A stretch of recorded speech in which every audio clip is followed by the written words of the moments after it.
Hi guys, మొన్నటి వరకు మన సౌత్ ఇండియన్ క్రికెటర్ అయిన అంబటి రాయుడు గారు జగనన్న పార్టీ అదే వైఎస్ఆర్ పార్టీలో ఉండేవారు. జాయిన్ అయ్యారు కూడా. మొన్నే జాయిన్ అయ్యి ఒక 10 రోజులైంది. వెంటనే నాకు పాలిటిక్స్ వద్దు, నేను పాలిటిక్స్కి దూరంగా ఉంటానని చెప్పి వచ్చారు. పార్టీకి రిజిగ్నేషన్ ఇచ్చి వైఎస్ఆర్ పార్టీ నుంచి బయటకు వచ్చారు. ఏమైందిరా? బయటకు వచ్చిన తర్వాత సోషల్ మీడియాలో జనసేన పార్టీ అఫీషియల్ ఇన్స్టాగ్రామ్ అకౌంట్ని ఫాలో అయ్యారు.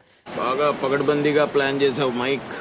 అదే కాకుండా Janasena chief secretary or founder of Janasena party మన పవన్ కళ్యాణ్ గారితో మీటింగ్ కూడా అయింది పర్సనల్గా. కొన్ని గంటలు డిస్కషన్ చేసిన తర్వాత తను జాయిన్ అవుదాం అనుకునే థాట్స్ వచ్చాయి అన్నట్టుగా ఒక స్టేట్మెంట్ రీసెంట్గా బయటకు వచ్చింది. అయితే మొన్నటి వరకు జగనన్న పార్టీలో ఉన్న అంబటి రాయుడు గారు ఇప్పుడు మన పవన్ కళ్యాణ్ గారి పార్టీలోకి అయితే వచ్చేసారు. సరిపోయారు ఇద్దరును. సాగుతుంది మీకు అలాగా. ఈ ఆంధ్ర పాలిటిక్స్ ఎలా ఉంటాయంటే మనం ఊహకు కూడా అందుకోలేము. అంటే మనం ఊహించలేము కూడా ఎవరు ఎప్పుడు ఎక్కడి నుంచి మారుతారు ఏంటి అన్నది. ఆ టెన్షన్ నాకు ఉంది. రీసెంట్గానే మన టీడీపీ ఎంపీ అయిన ఒక వ్యక్తి జగనన్న పార్టీ వైఎస్ఆర్ పార్టీలో కలిసిపోయారు. అలా ఏ పార్టీలో వాళ్ళు ఎక్కడికి వెళ్తారో తెలియదు, ఎక్కడ వాళ్ళు ఎక్కడికి వస్తారో తెలియదు. లాస్ట్కి సీట్లు ఫైనలైజ్ అయ్యే వరకు ఎవరు ఎమ్మెల్యే అభ్యర్థో, ఎవరు ఎంపీ అభ్యర్థో, ఎవరు మినిస్టరో, ఎవడు ఏటో కూడా తెలియదు.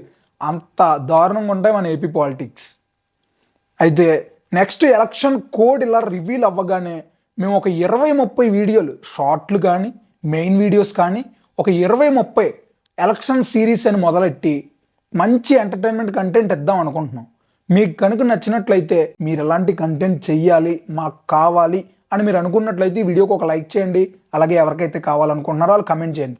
మన ఛానల్ సబ్స్క్రైబ్ చేసుకొని పక్కన ఉన్న బెల్ ఐకాన్ కొట్టారనుకోండి, మేము ఏ వీడియో ఇచ్చినా మీ వరకు చేరిపోతాయి.